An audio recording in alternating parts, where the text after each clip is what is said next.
Hello friends, welcome to RBS studies. इस channel पर हम आरबीएससी बोर्ड के साइंस का जो रिवाइज सिलेबस है उसके बारे में डिस्कशन कर रहे थे from first chapter two last chapter. Friends, हमने अपने फर्स्ट टू सिक्स चैप्टर को कंप्लीट भी कर लिया है नोट्स के साथ। वहीं फ्रेंड्स, हमारे जो रिवाइज सिलेबस है कोर्स का उसमें क्या है, उसमें सेवन्थ और एट्थ चैप्टर को डिडक्ट कर दिया गया है, यानी उनको हटा दिया है गया है फ्रेंड्स। फिर उसके बाद बचता है हमारा नाइन चैप्टर लाइट है फ्रेंड्स। उसके बाद 10 चैप्टर इलेक्ट्रिक करंट, उसको भी हटा दिया गया है फ्रेंड्स। और फिर 11वां चैप्टर आता है वर्क फोर्स एंड एनर्जी, ठीक है, sorry work power and energy, ठीक है। तो फ्रेंड्स, इनमें से दो चैप्टर जो हैं वो हमारे फिजिक्स के हैं। एक तो पहला लाइट है 9 चैप्टर, और 11 चैप्टर है वर्क एनर्जी एंड पावर।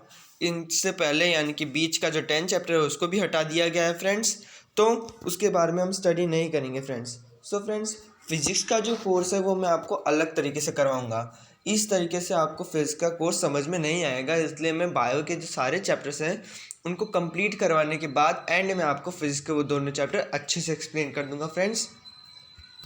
तो चलिए, तब तक हम 12 चैप्टर के बारे में देखते हैं फ्रेंड्स। 12 चैप्टर है हमारा मेन नेचुरल रिसोर्सेज, ठीक है फ्रेंड्स। पढ़ते हैं इसके बारे में।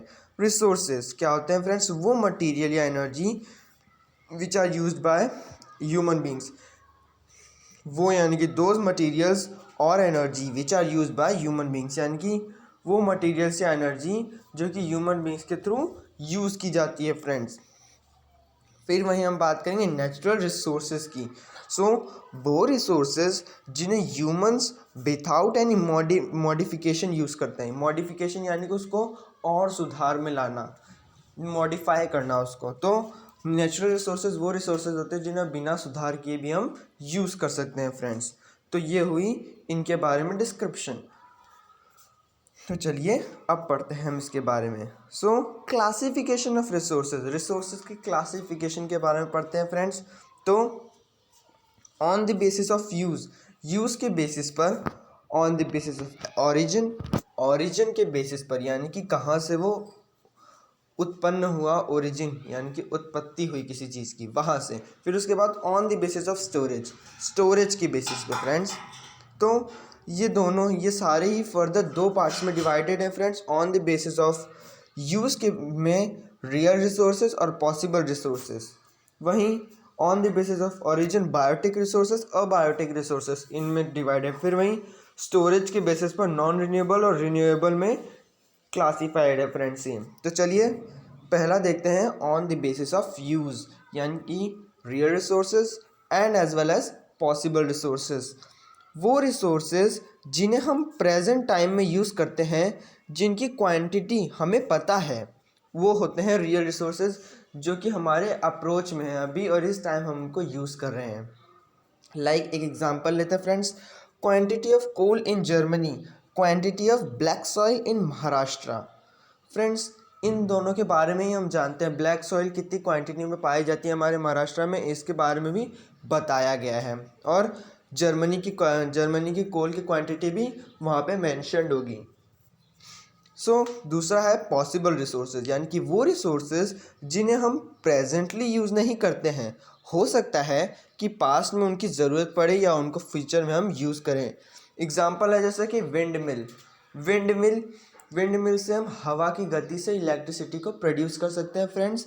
इसीलिए ये पॉसिबल रिसोर्सेज, क्योंकि उसको एज प्रेजेंट टाइम में हम अभी इतना नहीं यूज़ कर रहे हैं। हाँ, कहीं ना कहीं विंड मिल होंगे, लेकिन अभी इस प्रेजेंट टाइम में हम उनको ज़्यादा यूज़ नहीं करते हैं।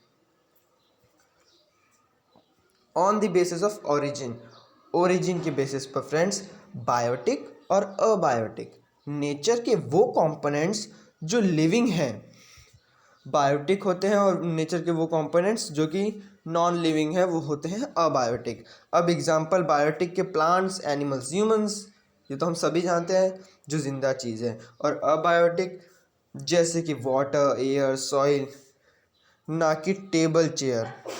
इसमें हम नेचर की बात कर रहे हैं फ्रेंड्स, इसलिए वाटर, एयर, सॉइल आए हैं, टेबल चेयर नहीं आए, क्योंकि टेबल चेयर तो टेबल यानी कि वुड, तो ये तो सेकंड फॉर्म हो गई ना वुड की। जैसे कि वुड को हमने यूज़ किया, फिर उसको मॉडिफाई किया हमने, एज वेल एज नहीं लिया हमने, उसको मॉडिफाई किया टेबल के फॉर्म में, ठीक है ना।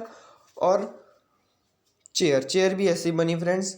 सो इसलिए अभी इनके बारे में हम डिस्कशन नहीं कर रहे हैं, वो सब्सटेंसेस जो कि नेचर ने ओरिजिनेट किए हैं, ठीक है, उनके बारे में डिस्कशन कर रहे हैं हम। सो वाटर, एयर, सॉइल, ये तो नेचर ने खुद ही ओरिजिनेट किए हैं ना फ्रेंड्स।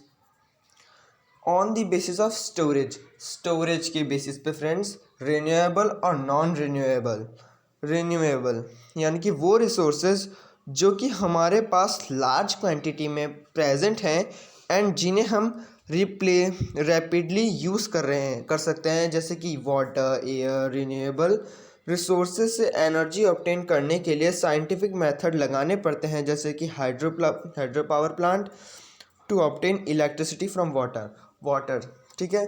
सो इसके बारे में बताता हूँ फ्रेंड्स आपको मैं। सो रिन्यूएबल रिसोर्सेज वो रिसोर्सेज होते हैं फ्रेंड्स जो कि हमारे पास लार्ज क्वांटिटी, बहुत ज़्यादा क्वांटिटी में प्रेजेंट होते हैं और जिन्हें हम रैपिडली यूज़ करते जा रहे हैं, बहुत जल्दी इसको यूज़ कर रहे हैं फ्रेंड्स, रैपिडली यानी कि जल्दी। एग्जाम्पल है वाटर, हर रोज़ यूज़ करते हैं फ्रेंड्स, 1 घंटे में तो कम से कम हम वाटर का यूज़ करते ही करते हैं, मिनिमम 1 बार या 2 बार हम करते ही हैं, है ना।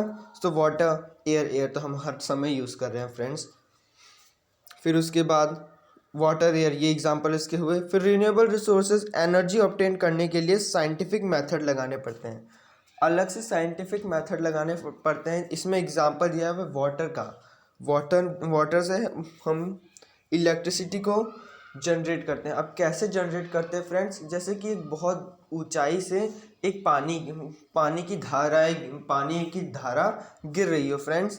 सो उसके नीचे हम टरबाइन रख देंगे।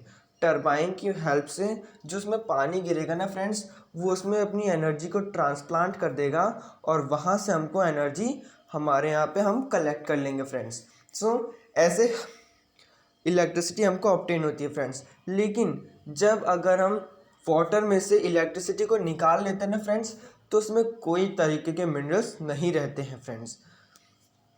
सो नॉन रिन्यूएबल रिसोर्सेज यानी कि वो रिसोर्सेज जिन्हें हम कुछ समय के लिए यूज़ कर सकते हैं, जैसे कि कोल या पेट्रोल फ्रेंड्स। क्योंकि अब हम जानते हैं, पहले तो हमारे पास अबेंडेंस में था कोल और पेट्रोल, लेकिन इस प्रेजेंट टाइम में हमने उसको इतना यूज़ किया है कि अब वो अबेंडेंस में नहीं है, अब वो कभी भी ख़त्म हो सकते हैं फ्रेंड्स। जैसे कि वर्ज ऑफ एक्सटिंक्शन यानी कि इंडेंजर स्पीशीज़, वो तो प्लांट्स, एनिमल्स, इन सब की हो गई। लेकिन अगर हम इनकी भी देखें तो इनका भी यही हाल है कि ये भी हमारे यहाँ से ख़त्म होने वाले हैं फ्रेंड्स। ये भी कोई अच्छी कंडीशन में नहीं है। सो अब मैनेजमेंट क्या करनी चाहिए, इक्विटेबल एक्सेस यानी कि हम इसको यूज़ भी करें और इनको कोई ज़्यादा हार्म भी ना पहुँचाएँ, ये होते हैं। And conservation of natural resources को कंजर्व करके रखना friends. So human natural resources पर ड्यूअल अटैक करते हैं यानी कि हम उसको 2 तरीके से अटैक करते हैं। कैसे अटैक करते हैं, एक तो हम उसको यूज़ भी कर लेते हैं और दूसरा उसको हार्म भी पहुंचा देते हैं। ये 2 तरीके से हम अटैक करते हैं, ड्यूअल अटैक करते हैं 2 तरीके से। फर्स्ट तो यूज़ करते हैं एंड सेकेंडली एक्सप्लॉइट भी करते हैं। एक्सप्लॉइट का मतलब होता है वेस्ट करना, ठीक है फ्रेंड्स। ऐसी बात नहीं है कि एंशियंट टाइम्स में नेचुरल रिसोर्सेज को यूज़ नहीं किया जाता था, बट उस टाइम पर पॉपुलेशन कम थी एंड टेक्नोलॉजी भी एडवांस नहीं थी फ्रेंड्स, इसलिए नेचुरल रिसोर्सेज का एक्सप्लॉयटेशन बहुत कम होता था। बट जैसे जैसे टाइम बीतता रहा वैसे वैसे पॉपुलेशन इंक्रीज़ हो रही है एंड साथ के साथ टेक्नोलॉजी का एडवांसमेंट भी हो रहा है फ्रेंड्स। अब ये कैसे हुआ फ्रेंड्स, तो पुराने ज़माने में भी नेचुरल रिसोर्सेज को हम यूज़ करते थे, लेकिन उस टाइम क्या था कि उस टाइम उन नेचुरल रिसोर्सेज को यूज़ करते करते लेकिन वहाँ पे पॉपुलेशन कम थी फ्रेंड्स, पॉपुलेशन ज़्यादा नहीं थी। लेकिन आज के टाइम पे देखिए, आज के टाइम पे बहुत ज़्यादा पॉपुलेशन है फ्रेंड्स, और पॉपुलेशन की वजह से ज़्यादा यूज़र्स भी होते हैं, और यूज़र्स के साथ साथ उस टाइम पे टेक्नोलॉजी नहीं थी फ्रेंड्स जैसे कि इस टाइम पे है। तो इस टाइम पे टेक्नोलॉजी है तो वो भी इसका यूज़ कर रही है। सो जैसे जैसे टेक्नोलॉजी बढ़ती जाएगी, जैसे जैसे हमारे ह्यूमन बींग्स यानी कि पॉपुलेशंस बढ़ती जाएगी, वैसे वैसे जो इसका एक्सप्लॉयटेशन है नेचुरल रिसोर्सेज का बढ़ता ही जाएगा फ्रेंड्स। तो इसको मैनेज कैसे करें फ्रेंड्स? जितनी ज़्यादा पॉपुलेशन होगी उनको रहने के लिए लैंड ज़्यादा चाहिए एंड उनको फूड के लिए ज़्यादा एग्रीकल्चर भी लैंड भी चाहिए फ्रेंड्स।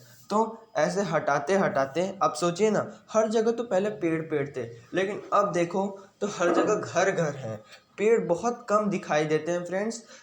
जहाँ पेड़ की जगह थी वहाँ तो काट के हमने तो घर ही लगा दिए ना फ्रेंड्स। अब धीरे धीरे जैसे जैसे जैसे पॉपुलेशन बढ़ेगी उनको रहने के लिए तो घर ही चाहिए होगा फ्रेंड्स, और घर में रहेंगे तो उसके लिए उनको पेड़ों को रिमूव करके घर बनाते जाना होगा फ्रेंड्स।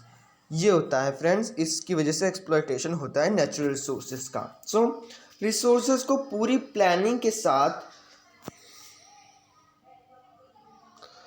हार्म करना चाहिए या उसके साथ ही उनके एक्सप्लॉयटेशन को भी कम करना कंजर्वेशन कहलाता है, यानी कि उनको बचा के रखना, यानी कि पूरी प्लानिंग के साथ।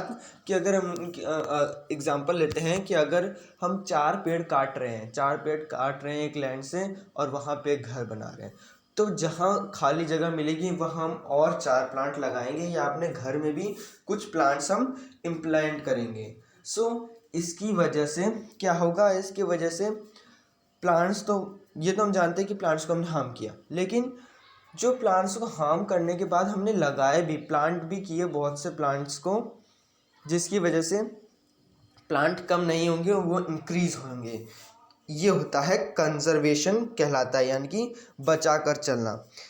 इन अ नटशेल, यानी कि ब्रीफ, कंजर्वेशन का मीन क्या होता है friends? Not to use natural resources carelessly, यानी नेचुरल रिसोर्सेज को केयरलेसली यूज़ नहीं करना कि 4 पेड़ हमने काट दिए फिर हमने कहीं पेड़ ही नहीं लगाया, उसके बाद हम घर तो बना के बैठ गए। फिर यूज़ विथ निगार्डलाइंस या गाइडलाइंस, सॉरी फ्रेंड्स, गाइडलाइंस यानी कि कंजूसी, निगार्डलाइंस सॉरी, यूज़ विथ निगार्डलाइंस यानी कि कंजूसी के साथ यूज़ करना।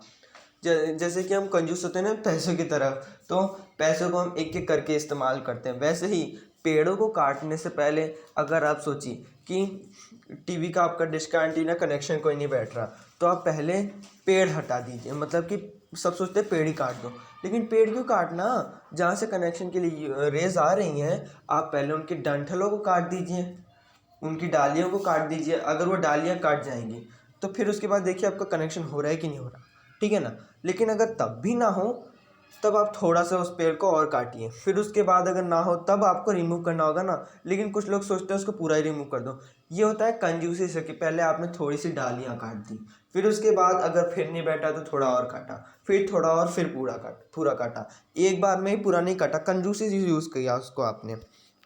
So this should be preserved for future, उनको फ्यूचर यानी कि अगली जनरेशन के लिए प्रिजर्व करके रखना चाहिए, यानी कि बचा कर रखना चाहिए फ्रेंड्स। नीड्स ऑफ कंजर्वेशन, अब हमको कंजर्वेशन की नीड ही क्यों है? हम क्यों करें कंजर्वेशन? कोई और कर लेगा कंजर्वेशन। सो नेचुरल रिसोर्सेज को कंजर्व करने के लिए भी फर्स्ट नीड यही है कि फ्यूचर जनरेशन को भी इस रिसोर्सेज को यूज़ कर सकें। यानी कि कंजर्व हम इसलिए कर रहे हैं ना, बचा के इसलिए कर रहे हैं कि यही हमारी पीढ़ी थोड़ी है, इसके बाद अगली पीढ़ी यानी कि अगली जनरेशन भी आएगी, तो उनको यूज़ करने के लिए भी चाहिए होगा। अगर हम अभी ये सब चीज़ें यूज़ कर लेंगे फिर वो क्या यूज़ करेंगे? वो भी ये यूज़ करेंगे, वो भी सोचेंगे अगली जनरेशन के लिए क्या बचा है, जो थोड़ा बहुत बचा है उसको अभी ख़त्म कर देते हैं, यही करेंगे फ्रेंड्स। तो ऐसे करते करते तो कुछ भी नहीं बचेगा ना एंड में। सो इसलिए फ्यूचर जनरेशन को भी ध्यान में रखते हुए हमको धीरे धीरे करके यूज़ करना चाहिए। इन वर्ल्ड की लास्ट जनरेशन नहीं है, यानी कि हम इस वर्ल्ड की लास्ट जनरेशन नहीं है, आगे भी कई जनरेशन आएंगी। फ्यूचर जनरेशन को भी नेचुरल रिसोर्सेज को यूज़ करने का हक है फ्रेंड्स, उनको नीड भी है और ये उनका हक भी है, हम उनसे ये हक नहीं छीन सकते। सो सेकेंड पॉइंट है इसका, फ्यूचर जनरेशन को लगेगा कहीं ऐसा ना हो सके कि रिसोर्सेज हम इस साल यूज़ कर रहे हैं और अगले साल दिखे ही ना। ऐसे यूज़ मत कर लीजिएगा फ्रेंड्स कि ये इस टाइम दिख रहा है लेकिन अगले साल ही नहीं दिखे कोई प्लांट्स। या एनिमल को भी हम यूज़ करते हैं फ्रेंड्स। सो थर्ड पॉइंट है नेचुरल रिसोर्सेज को कंजर्व करने से प्लांट्स एंड वाइल्ड लाइफ भी कंजर्व हो पाएगी। इस धरती पर ह्यूमंस के अलावा पेड़ पौधे तथा जानवर भी विराजमान हैं या रहते हैं फ्रेंड्स। सिर्फ हम ह्यूमन बींग्स थोड़ी रहते हैं इस अर्थ पे, हमारे साथ साथ एनिमल्स भी रहते हैं, प्लांट्स भी रहते हैं फ्रेंड्स। हमको सबको एक साथ ध्यान में रखते हुए चलना चाहिए, हमको किसी को भी हार्म नहीं पहुंचाना चाहिए फ्रेंड्स। तो चलिए आज का टॉपिक हम यहीं एंड करते हैं फ्रेंड्स। कल पढ़ेंगे हम दूसरा टॉपिक, इसी चैप्टर का दूसरा टॉपिक। धीरे धीरे करके अगर हम करेंगे ना फ्रेंड्स तो हमें आराम से समझ में आएगा। तो चलिए आज की वीडियो को हम यहीं एंड करते हैं। अगर आपको हमारी वीडियो अच्छी लगी हो तो प्लीज़ चैनल को सब्सक्राइब करें और वीडियो को लाइक करें friends. Thank you for watching.